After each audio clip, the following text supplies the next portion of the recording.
Bonjour, aujourd'hui je vais comparer deux civilisations anciennes avec le Canada. Je vais comparer la Chine et l'Égypte ancienne. La Chine et l'Égypte ancienne se trouvent ici, ça c'est la Chine et ça c'est l'Égypte. Les pyramides de l'Égypte se trouvent juste à côté du Nil parce que ça c'est la seule place en Égypte où il y avait du vie parce que ça c'est la seule place où il y avait de l'eau. Alors les pyramides étaient juste ici et les caméras de Chine se passent juste ici, quelque part. Et avant de comparer ces trois civilisations anciennes, je vais vous dire quelques grands mots sur les trois civilisations pour que vous savez un peu qu'est-ce que je vais comparer et pour que vous avez une plus bonne idée de ça. Maintenant, je vais parler de l'Égypte. Je vais parler des pyramides. Les pyramides étaient construites pour les pharaons. Dans leur religion, ils pensaient qu'après qu'ils sont morts, il y avait une deuxième vie. Alors les pharaons prenaient tous leurs besoins qu'ils pensaient qu'ils avaient besoin dans la deuxième vie avec les dans les pyramides. Et parfois, ils même prenaient ces animaux domestiques et rarement, ils même tuaient les esclaves. Et il y avait des voleurs dans l'Égypte et ils pensaient qu'après que le pharaon est mort, il peut prendre tout l'argent et l'or qu'il prend avec lui. Et alors les pharaons et les constructeurs de pyramides font des différents pièges pour qu'ils puissent pas mourir les bandits. Par exemple, une des pièges qu'il y avait, c'était comme une... Alors tu marches et puis tu tombes sur des roches pointues. Et l'autre était que tu se perds dans un labyrinthe. Et oui, et ça fonctionnait. Maintenant, je vais dire à propos des constructions. Il y a plusieurs types de théories comment les Égyptiens construiraient des pyramides, mais un des plus populaires était qu'ils coupaient les roches et puis ils les en forme de prisme rectangulaire et puis ils les montaient. Mais cette théorie ne fait pas de sens. Même les scientifiques disent ça parce que premièrement, ces blocs de roches sont comme 1 à 15 tonnes. Imaginez ça. Et tu sais qu'ils sont très très grands. Et sur les pyramides, premièrement, ils étaient trop lourds pour monter. Et deuxièmement, si tu les montes sur des pièces de bois comme ça va probablement briser les pièces de bois. Et si ils ont décidé de le monter, il y avait besoin comme beaucoup de personnes pour mettre tous ces blocs. Et sur la pyramide, c'est pas comme le plus bon place à soulever les roches parce que c'était comme un escalier et c'est très difficile à les monter. Et les scientifiques ont essayé de construire une mini pyramide avec les roches de prisme rectangulaire. Ça ne fonctionnait pas. Alors, ils ont inventé cette autre théorie qui était plus probable parce que cette théorie était que les blocs ne sont pas faits de roches, ils sont faits de comme la boue, le sèche et les choses qui viennent sur le Nil, le sable. Alors, ça regardait un peu comme le béton, mais ne mélangeait pas parce que dans ce temps-là, c'était impossible de faire le béton comme on le voit aujourd'hui. Parce que le béton aujourd'hui, ça a besoin d'une très grande température Et là, il juste ne veut pas. Je pense qu'il a besoin comme 1000 ou 100 degrés, quelque chose. Alors, ça, c'était comme, tu peux pas faire. Mais ils ont fait du béton qui est très proche à notre béton, mais qui n'utilise pas la température chaude. Et ça commence à fonctionner que ils construiraient une boîte. Ils construiraient des boîtes faites de bois. Puis, ils mettent du tissu dans un petit crack pour que quand ils mettent le béton dedans,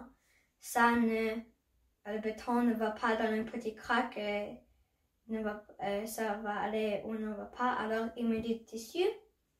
Et on a la preuve que cette théorie est plus probable parce que en haut de la pyramide, on a trouvé des blocs avec des pièces de petits cheveux, des tissus, alors ça fait plus de sens. Et deuxièmement, c'est juste plus facile. Une autre preuve que c'est le béton qui est utilisé, parce que les Égyptiens ont marqué sur les murs dans la pyramide tout ce que le pharaon fait dans sa vie. Alors, il y avait des dessins de comment il construisait les pyramides et ça match cette théorie, alors ça fait plus de sens. Et même aujourd'hui, ce béton est très utile parce que quand les scientifiques ont trouvé cette théorie, ils ont essayé de reconstruire le béton et faire une pyramide comme ça, comme petite pyramide, peut-être la hauteur 5 ou 3 mètres, ça fonctionne alors. Ça dit que cette théorie est plus probable. Et comme on a trouvé comment c'était construire ce béton, même aujourd'hui, on utilise ce béton si on ne veut pas utiliser le béton, le vrai béton, qui a besoin d'une grande température. Cette théorie est venue il y a environ 10 à 9 ans, mais on ne sait pas de cette théorie parce que les scientifiques ne veulent pas populer cette idée parce que il y a déjà beaucoup de choses qui est fait comme les livres, vidéos, les cerveaux sur la première théorie de les roches prismes rectangulaires. Alors, ils décident de ne pas le dire à personne. Et alors, les scientifiques ne veulent pas le populer parce que ça est aussi parce que ils ont passé toute leur vie à étudier rien. Parce que quand ils ont étudié avec les roches et les choses, ils ont été pensés comme oh oui, ça fait beaucoup de sens. Mais maintenant, ils voient que oh non, ça ne fait pas beaucoup de sens. Et ça veut dire que je vais prendre toute ma vie à étudier rien si cette théorie est plus bonne. Alors, ils décident de ne pas le dire. Et je n'aime pas vraiment cette idée parce que ça veut dire que notre enfant et les prochains niveaux de personnes, ils vont pas savoir la vérité. Ils vont j'ai déjà c'est un peu triste que j'ai fait le projet avec le poster et maintenant ça veut dire comme une petite quand j'ai dit pour la construction, ça ne fait pas du sens.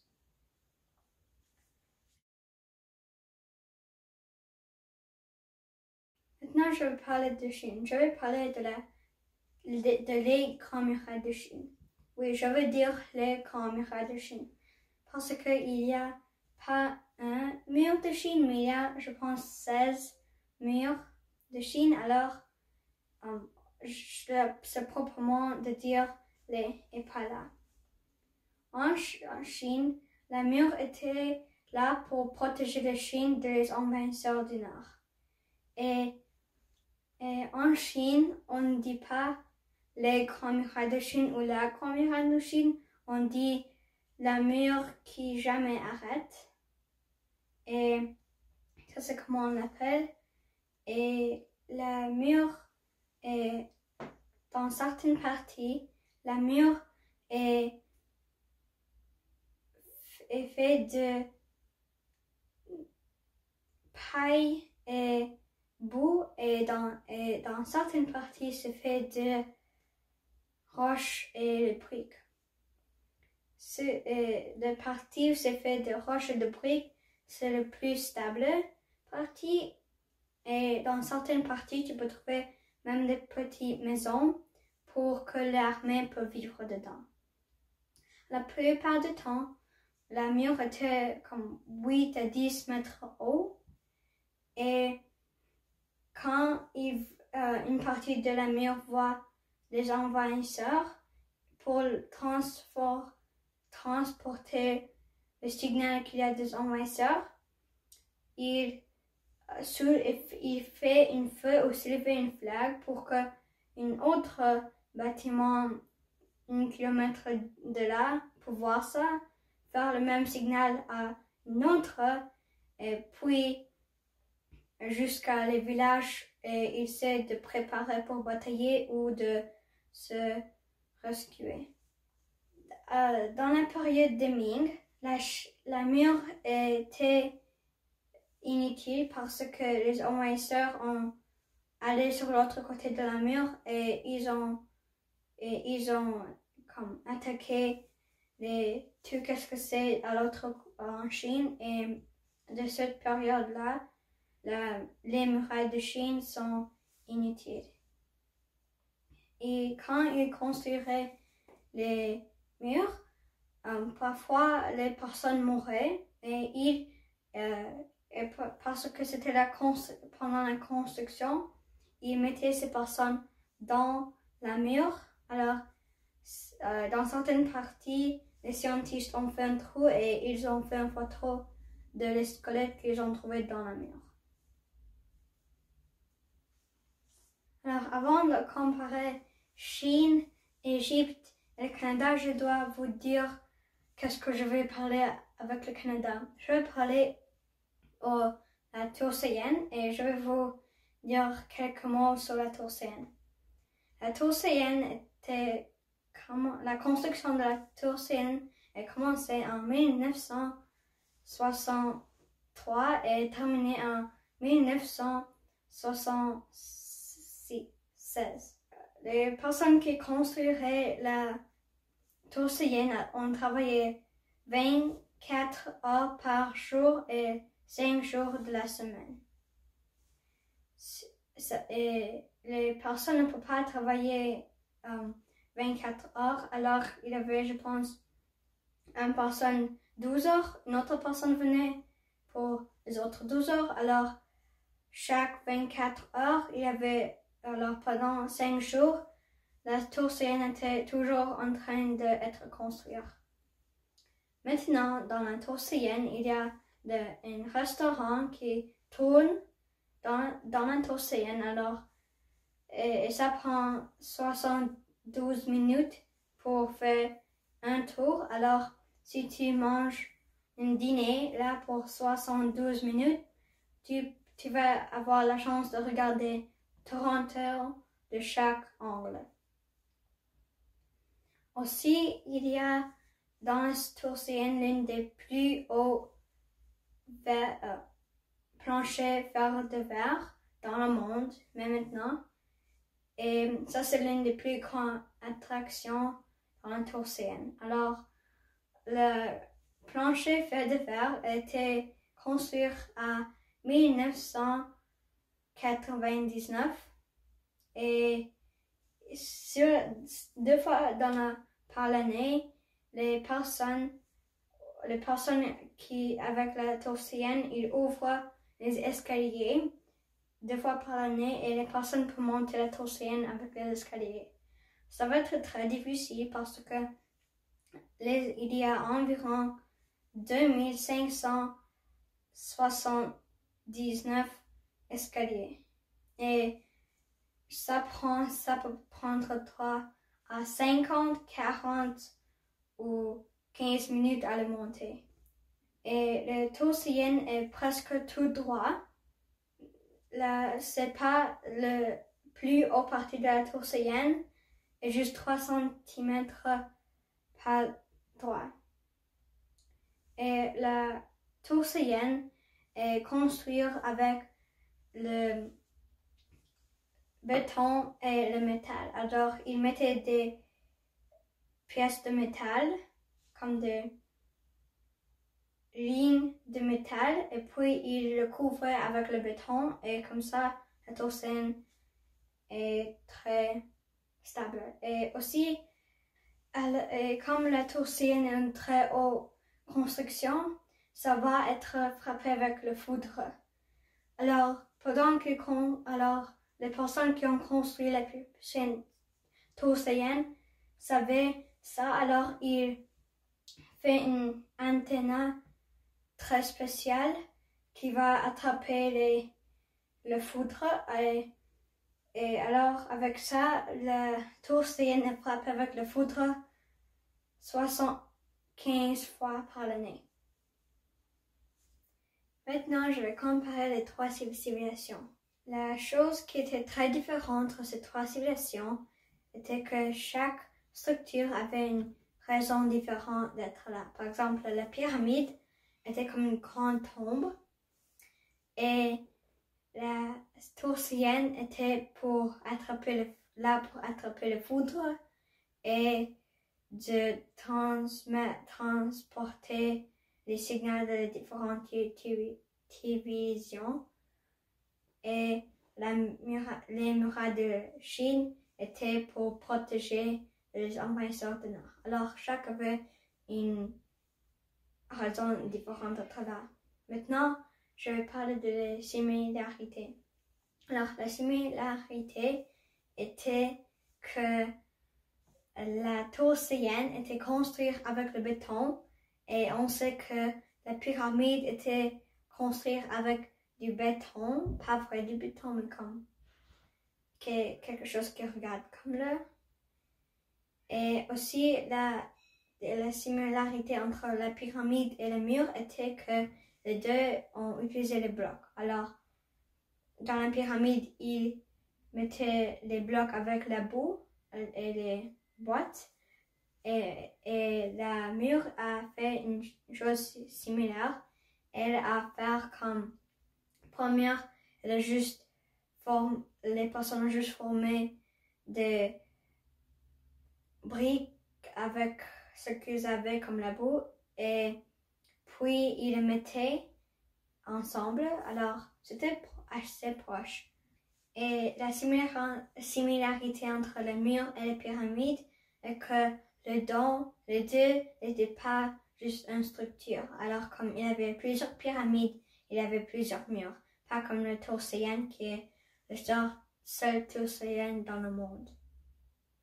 Et aussi, ça c'est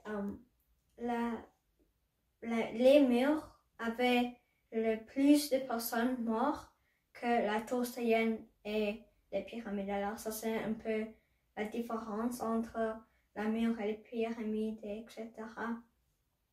Et aussi la différence entre la tour Cheyenne et les pyramides était leur hauteur.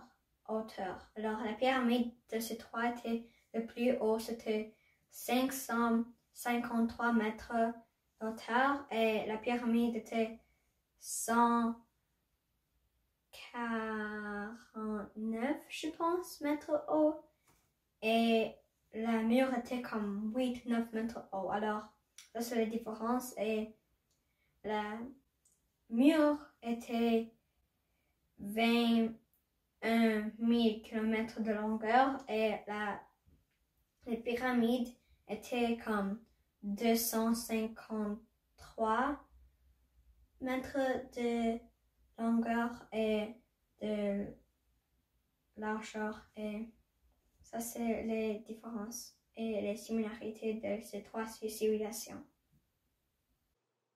Par Jake. Merci à Jake pour le directeur du film, Jake pour le parleur, Dimitri mon père et Jake pour le filmeur, Jake le éditeur, Dimitri pour son caméra et téléphone pour filmer.